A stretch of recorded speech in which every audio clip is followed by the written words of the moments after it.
सभी पत्रकार बंधुओं को नमस्कार। अभी प्रधानमंत्री जी जब सदन में बोल रहे थे तो भ्रष्टाचार के सफाए का दावा कर रहे थे। और प्रधानमंत्री जी कहीं भी भाषण देते हैं,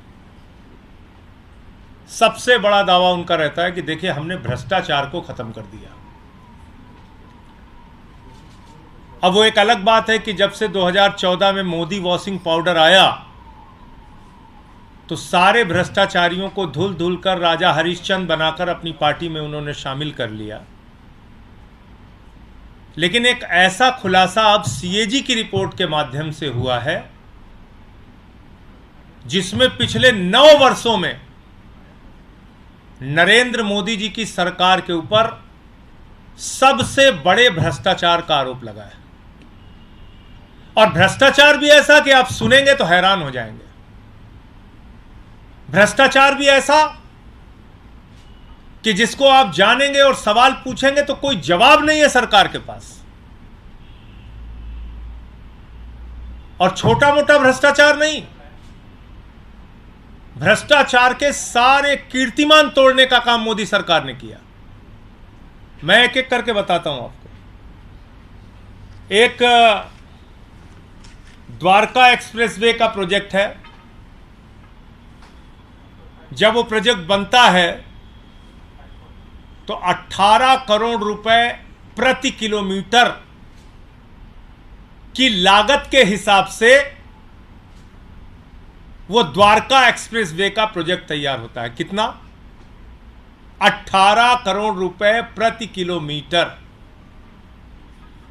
अब 18 करोड़ रुपए प्रति किलोमीटर का बहुत ज्यादा आप बढ़ा सकते हैं दाम, तो 2 गुना कर लीजिए, 36 करोड़ कर लीजिए, समझ में आता है। 2 गुना कर लीजिए, लूटने का मन है 2 गुना कर लीजिए। लूटने के सारे रिकॉर्ड तोड़ दिए इन्होंने। 18 करोड़ रुपए प्रति किलोमीटर में बनने वाली सड़क नरेंद्र मोदी जी की सरकार ने बनाई 250 करोड़ रुपए प्रति किलोमीटर। आप अंदाजा लगा सकते हैं कितना बड़ा भ्रष्टाचार किया इन्होंने।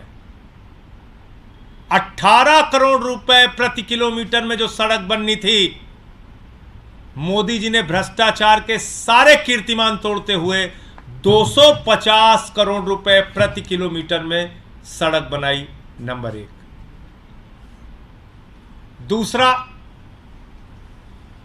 सबसे ज्यादा इनका चर्चित भारतमाला प्रोजेक्ट है। और उस भारतमाला प्रोजेक्ट में 75,000 किलोमीटर की सड़क पूरे देश में बननी। 75,000 किलोमीटर। ध्यान से सुनिएगा।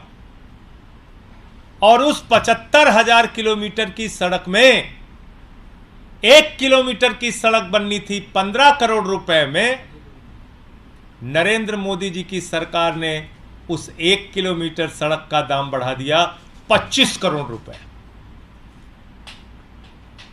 25 करोड़ रुपए, यानी 75,000 किलोमीटर की सड़क में सीधे सीधे 7.5 लाख करोड़ रुपए का घोटाला इस सरकार ने किया है। 75,000 किलोमीटर के भारतमाला प्रोजेक्ट में 7.5 लाख करोड़ रुपए का घोटाला मोदी सरकार ने किया है, क्योंकि हर किलोमीटर पे 10 करोड़ रुपए की लागत बढ़ा दी गई। आप कल्पना कर सकते हैं। 2G का स्कैम आपने सुना होगा, कोयले का कोयला जी का स्कैम सुना होगा आपने, बड़े बड़े स्कैम आपने सुने होंगे। इन्होंने तो भारतमाला के नाम पे माला माल कर लिया अपने आप को। भारतमाला के नाम पर मोदी जी ने अपने आप को माला माल कर लिया। 7.5 लाख करोड़ रुपए का घोटाला हुआ है। ये सीएजी की रिपोर्ट कह रही है कि 15 करोड़ रुपए प्रति किलोमीटर में जो सड़क बननी थी उसको 25 करोड़ रुपए प्रति किलोमीटर में वो सड़क बनाई जा रही है। और आप जैसा जानते हैं, हिंदुस्तान में एक ही व्यक्ति है जो हमारे आदरणीय प्रधानमंत्री जी को अत्यंत प्रिय है, जिसके बिना उनको रात की नींद नहीं आती। वो व्यक्ति उनको भारतमाला के प्रोजेक्ट में कहाँ कहाँ काम मिला है वो मैं आपको पढ़ के सुनाना चाहता हूँ। केरला में भारतमाला प्रोजेक्ट अडानी इंटरप्राइजेज, छत्तीसगढ़ में भारतमाला प्रोजेक्ट अडानी ग्रुप, तेलंगाना में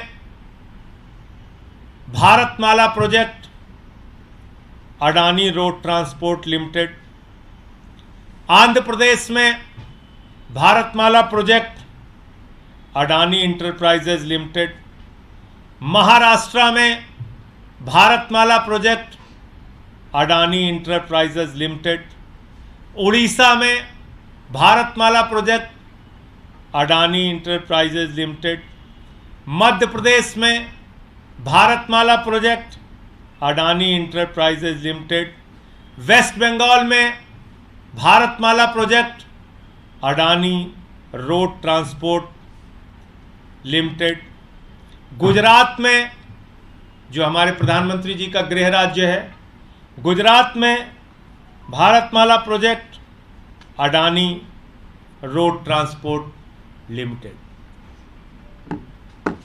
पूरे देश में भारतमाला प्रोजेक्ट में सबसे बड़ा लाभ पाने वाला व्यक्ति देश के प्रधानमंत्री आदरणीय नरेंद्र मोदी का सबसे करीबी मित्र अडानी और उसकी कंपनियां हैं। पूरा देश, जब मैं कहता हूं पूरब से लेकर पश्चिम तक, उत्तर से लेकर दक्षिण तक, आकाश में चले जाओ तो जहाज अडानी का, जमीन पे आ जाओ तो एयरपोर्ट अडानी का, पाताल में चले जाओ तो कोयला अडानी का, समुद्र में चले जाओ तो सी पोर्ट अडानी का, सड़क अडानी का, बिजली अडानी की, पानी अडानी का, स्टील अडानी का, सीमेंट अडानी का। जब ये बात मैं कहता हूं तो ये बात पूरे प्रमाण के सामने आपके सामने रख रहा हूं। और हो सकता है ये कहने के बाद 2-4 ईडी सीबीआई के मुकदमे और हो जाए, जो कि इनका काम है। हो सकता है संसद से एक सत्र के लिए निलंबन और बढ़ा है और बढ़ जाए, लेकिन सच तो बोलना पड़ेगा। मोदी जी, भ्रष्टाचार के खिलाफ आप भाषण दोगे पूरे देश में और अपने दोस्त के साथ मिलकर भ्रष्टाचार करोगे, सीएजी की रिपोर्ट में उसके प्रमाण सामने आएंगे, तो हम लोग तो चुप रहने वाले नहीं है। और मैं तो पूरे इंडिया गठबंधन के दलों को कहना चाहता हूं, प्रधानमंत्री नरेंद्र मोदी और उनकी सरकार का चेहरा पूरे देश के सामने उजागर कीजिए। यह कोई छोटा मामला नहीं है, 7.5 लाख करोड़ रुपए के घोटाले का मामला है। 18 करोड़ की सड़क 250 करोड़ रुपए प्रति किलोमीटर बनाने का मामला है। अभी यही नहीं रुकती सीएजी की रिपोर्ट, और आगे आपको बताता हूं। देखो है दीवानों, ऐसा काम ना करो, राम का नाम बदनाम ना करो, एक फिल्म का गाना था। लेकिन भाजपाइयों ने प्रभु श्री राम को भी नहीं छोड़ा, भगवान श्री राम को भी नहीं बख्शा। सीएजी की रिपोर्ट है, मैं नहीं कह रहा हूं। अयोध्या के अंदर अयोध्या डेवलपमेंट अथॉरिटी के द्वारा, यही संस्था है, अयोध्या डेवलपमेंट प्रोजेक्ट में करीब करीब 19 करोड़ 73 लाख रुपए की हेराफेरी इन्होंने की, लगभग 20 करोड़ रुपए की। यह भी सीएजी रिपोर्ट कह रही है। 19 करोड़ 73 लाख, लगभग 20 करोड़ रुपए की राशि का घोटाला, घपलेबाजी प्रभु श्री राम की नगरी अयोध्या के प्रोजेक्ट में की गई है। अब आप लोग सुनते होंगे कि आयुष्मान योजना, इतने लोगों को इलाज करा दिया, उतने लोगों को इलाज करा दिया। बाप रे बाप, पूरे देश को इतना बड़ा स्वास्थ्य का इंतजाम कर दिया मोदी जी ने। जो भाजपाई देखिए गली मोहल्ले चौराहे गांव में कस्बे में आयुष्मान योजना आयुष्मान योजना चिल्लाते नहीं चिल्लाते। वो आयुष्मान योजना क्या है? आयुष्मान योजना जानेंगे तो आप हैरान हो जाएंगे। 3 फोन नंबर पे 2 बार दोहरा रहा हूं आपको, 3 फोन के नंबर पे 10 लाख लोगों की आयुष्मान योजना चल रही है। 3 फोन नंबर पे 10 लाख लोगों की आयुष्मान योजना चल रही है। 10 लाख लोगों की। यह मोदी जी आपकी आयुष्मान योजना।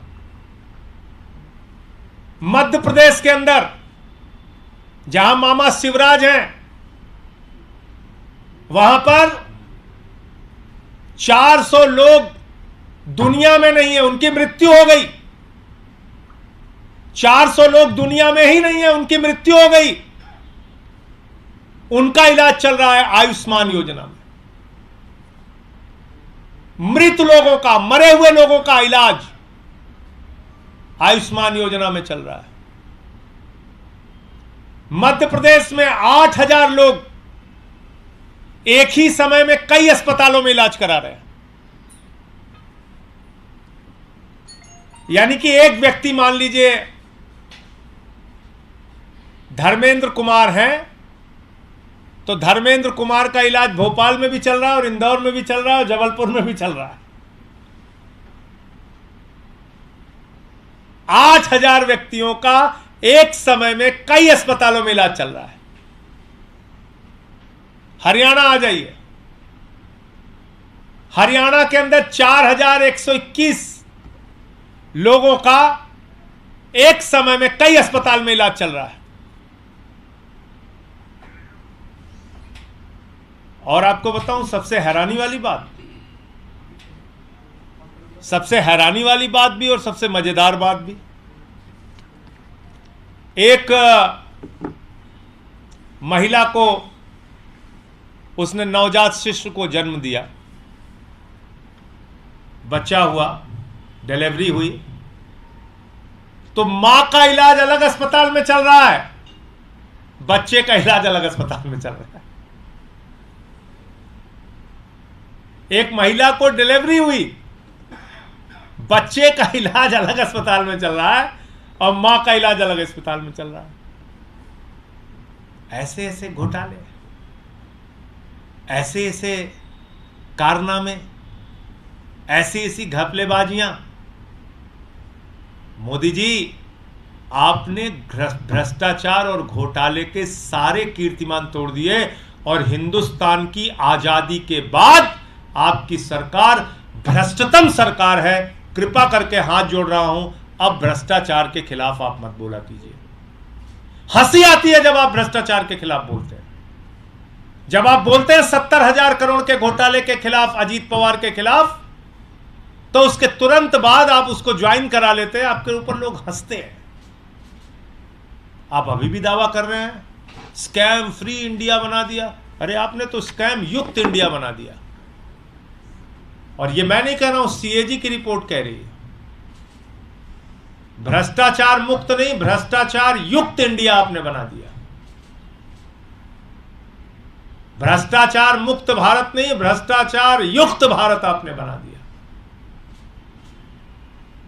बहुत सारी और जानकारियां हैं, वो आपको डिटेल में करके दूंगा। एक पेंशन से संबंधित जानकारी है जिसको रीना जी आपके सामने रखेंगी, फिर प्रियंका जी अपनी कुछ बात रखेंगी, फिर समापन करते हैं। आपके सवाल जो होंगे आप दीजिए।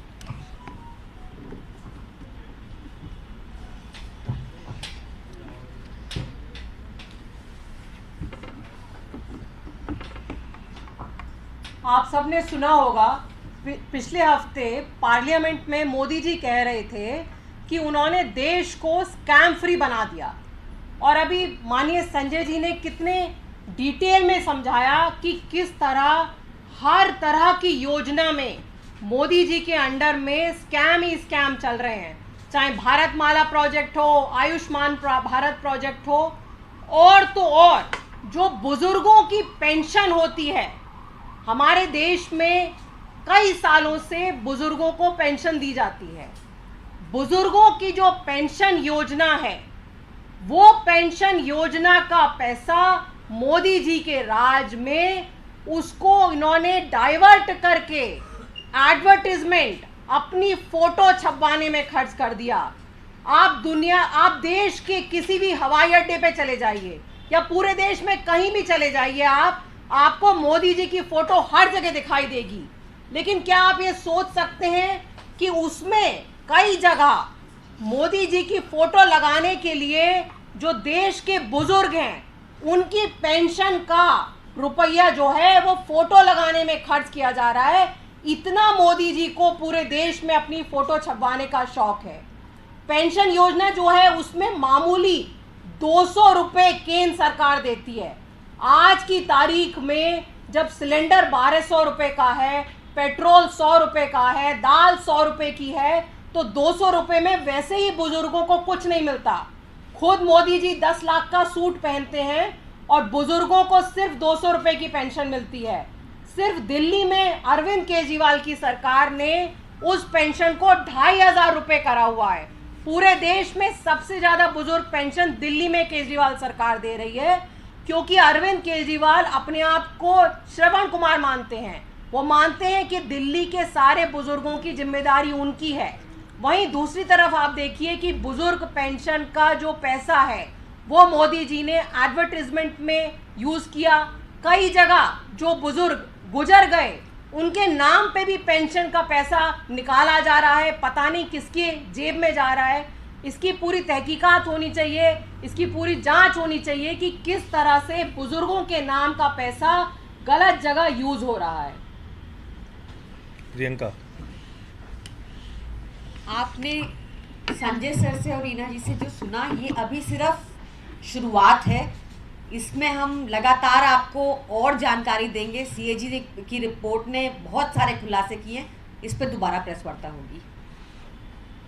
आप लोगों का कोई प्रश्न हो आप पूछ सकते मामले हो। में आपने अलग-अलग मामले बताए, लेकिन जो द्वारका एक्सप्रेसवे का मामला है, कैग ने तो आखिर अपनी रिपोर्ट में स्पष्ट कर दिया, लेकिन इसमें जांच की मांग राजनीतिक तौर पे आप लोग कैसे करें? देखिए, ऐसा है कि जांच एजेंसियां,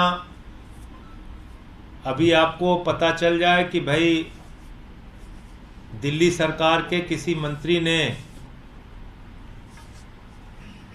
2 समोसा ज़्यादा खा लिया, तो उसके लिए ईडी, सीबीआई सारी एजेंसियां लग जाएंगी, तुरंत सक्रिय हो जाएंगी। कैसे खाया, इतना बड़ा घोटाला, breaking news, press conference, ED पहुंचाओ, सीबीआई पहुंचाओ, दिल्ली पुलिस को भेजो।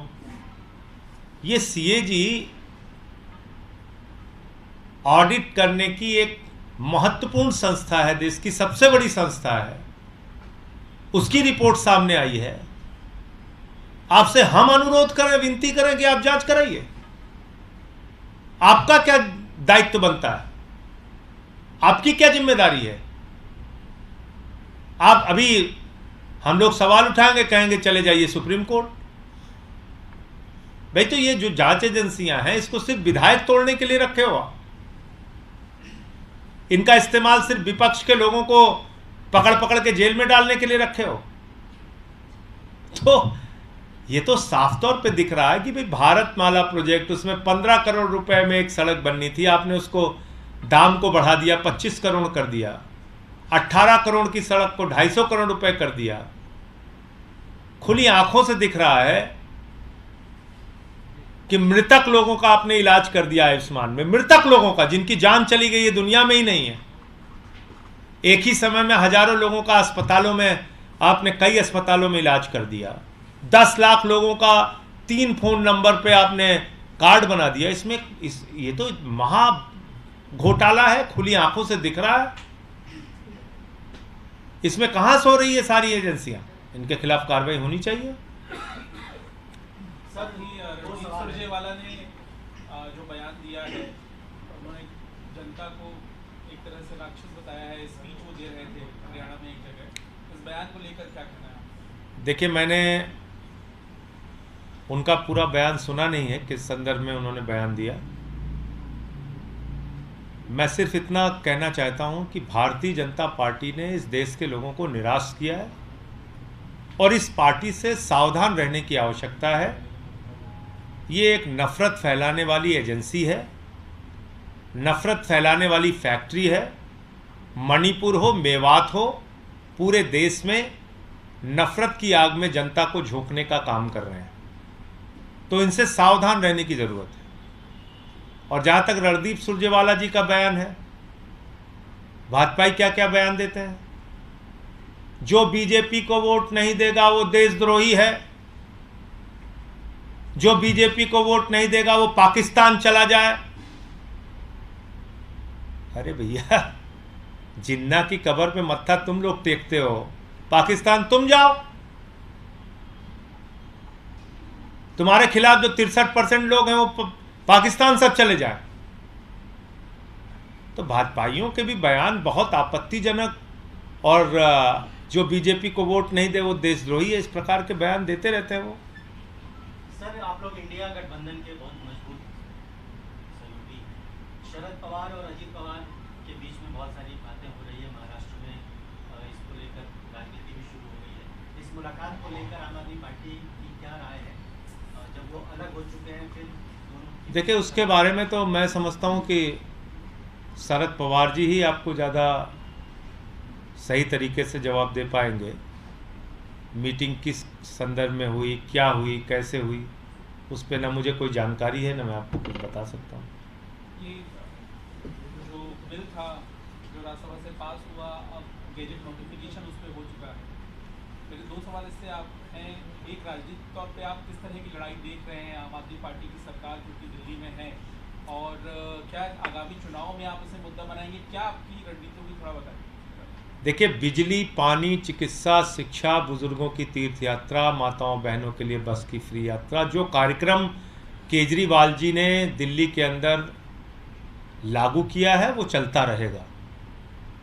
जहाँ तक कोर्ट की लड़ाई है, कोर्ट में हमारी लड़ाई चल रही है कि एक गैर संवैधानिक ऑर्डिनेंस पास किया गया है, बिल पास किया गया है, और उसके ऊपर कोर्ट रोक लगाए। 5 जजों के फैसले को इन्होंने 8 दिन में बदला है, और अभी तो आप देख रहे हैं कि चीफ जस्टिस ऑफ इंडिया को ही हटा रहे हैं। चुनाव आयोग के नियुक्ति में एक नाम चीफ जस्टिस ऑफ इंडिया का भी था, उनको भी हटा रहे हैं। तो मुझे लगता है कि इन सारी बातों का संज्ञान माननीय सुप्रीम कोर्ट लेगा, और खुद सुप्रीम कोर्ट का फैसला है, और उसके खिलाफ इन्होंने गैर संवैधानिक बिल पास किया है। कई ऐसे मौके पहले भी आए हैं जब अगर संसद कोई गैर संवैधानिक बिल पास करती है तो सुप्रीम कोर्ट ने उसको रोका है। मैं उम्मीद करता हूं कि सुप्रीम कोर्ट में बिल रुकेगा। तो जनता के बीच जाएंगे तो ये उठाएंगे मुद्दा? जनता खुद कह रही है कि केजरीवाल सरकार को परेशान करने के लिए ये एक नाजायज गैर संवैधानिक बिल लाया गया है।